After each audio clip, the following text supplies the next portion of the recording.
Welcome to Wisdom Outlined Coaching. My name is Askar Khan, your math coach, and the mission of Wisdom Outlined is to help you learn. In this lesson, we will be studying about the decimal representation of rational numbers as well as the decimal representation of irrational numbers. So let's dive into the lesson. In lesson 1 of understanding numbers, we already studied what a rational number is. Let's reiterate that. A rational number is a number that can be written in the form P over Q, where P is an integer and Q is an integer, and Q cannot be equal to 0. The denominator cannot be 0. And what are integers? Integers are all the negative numbers, -4, -3, -2, and so on, 0, 1, 2, 3, and so on. For example, 2 over 3. Is it a rational number? Yes, because 2 is an integer and 3 is an integer. Okay, -8 over 5. Is this a rational number? Yes, because -8 is an integer, 5 is an integer. Fine. 0 over 3. Is it a rational number? Yes, because 0 is an integer and 3 is an integer. Remember, the numerator can be 0, but the denominator cannot be 0. So we know what rational numbers are as a fraction. How do these rational numbers look like when they are changed to decimals? We will see that. Let us look at the rational number 7 over 8. Of course, this is a rational number. Now, let us write the decimal representation of this. Remember, in grade 1, you did the decimals of 8, 7 divided by 8. 7 is less than 8, so we will put a decimal point and take a 0. So 8 times is 64, subtracted, and the remainder is 6. The decimal point is already there, so we put another 0. 7 times is 56, subtracted, the remainder is 4. Since the decimal point is already put, we will add a 0 here.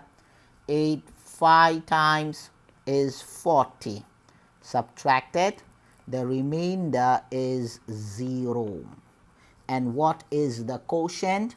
It is 0.875.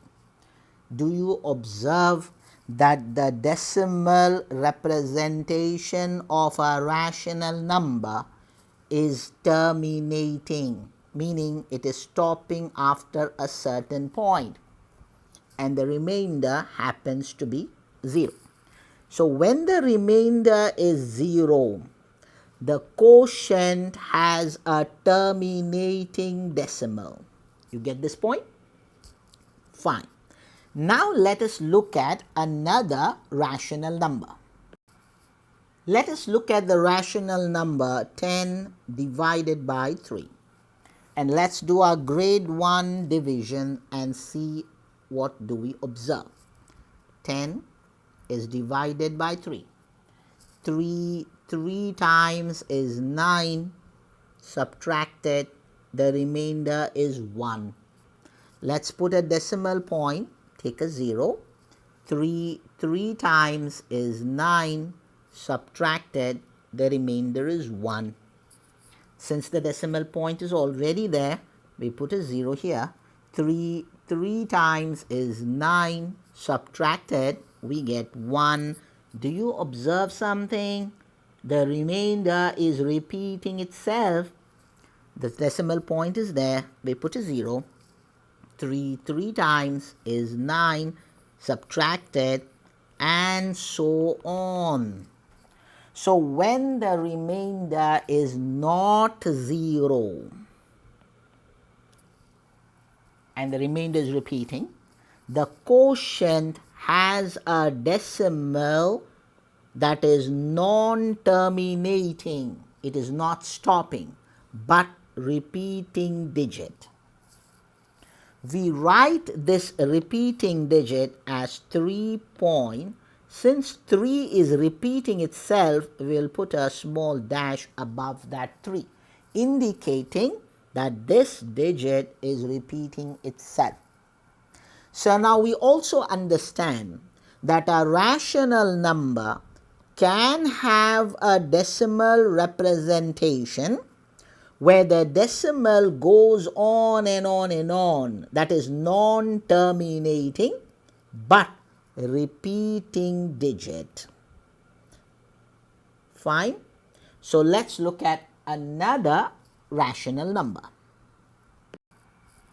Let us take another rational number, 1/7. And when you divide 1/7, you will observe that the quotient is 0.142857, 1428557, 1428557, and so on.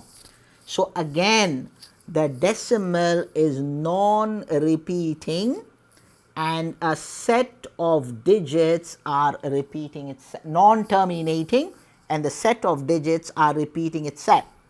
So the decimal representation of 1/7 can be shown to be 0.142857, and these sets of digits are repeating. So we will put a bar above all these digits. So basically now we know that the decimal representation of a rational number can either be terminating, it can have either a terminating decimal, or it can have a non-terminating decimal but repeating, non-terminating, repeating decimal. So this is the decimal representation of rational numbers. It can either have a terminating decimal like 0.5, 0.825. When the remainder is 0, the decimal terminates. Or it can have non-terminating repeating decimal. What about irrational numbers? Let us observe the decimal representation of irrational numbers. We already know an irrational number, for example, is square root 2, an irrational number. And the decimal representation of square root 2 is 1.412356, on and on and on. If you observe the decimal representation, the decimal is non-terminating. It's not stopping at all. Non-terminating.